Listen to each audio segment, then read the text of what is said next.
Matt, the White House has now committed $116 million from the Trump administration to fight the opioid addiction crisis in America. There have been hundreds, now leading into 1,000 heroin overdoses in the last several years, primarily in the suburban white areas. And now the Trump administration is committing $116 million to help fight this.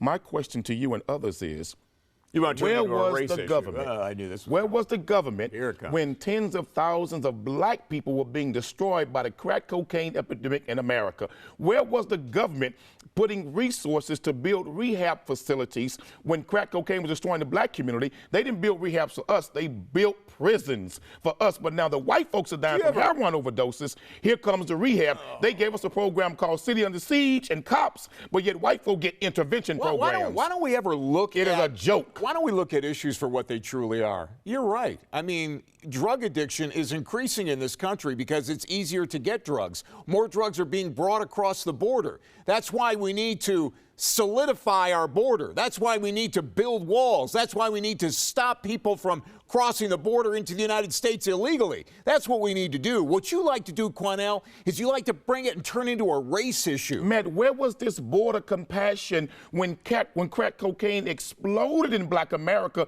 destroying tens of thousands of homes, sending hundreds of thousands of young African-American men to prison for petty crimes dealing with crack cocaine, but yet there was no compassion. But now that whites in these rural areas are dying from it, now everybody will say, let's have intervention, let's have rehab facilities. No, Quanell, but for us, they only built prisons and had no desire to give us rehab facilities. That isn't what's going on. You're turning it into something like that. Quanell, we look at the situation in all areas of the United States. Now, there may be more going on in particular neighborhoods, in neighborhoods where people don't have a lot of money, they don't have a whole lot going for them, and maybe they're taking drugs to kind of ignore that. That's what we're seeing, Quanell. Yeah, but where was this tender heart, love, and compassion when it was happening primarily in the African-American community? You all were not talking like that. You were saying build more prisons, strengthen drug laws, you don't know what I was talking and let's get rid of those who are selling drugs and using it, Matt. Let me tell you something, Quanell. There's no compassion for poor people in the black areas like it is right now. Before you get into this drug addiction crap,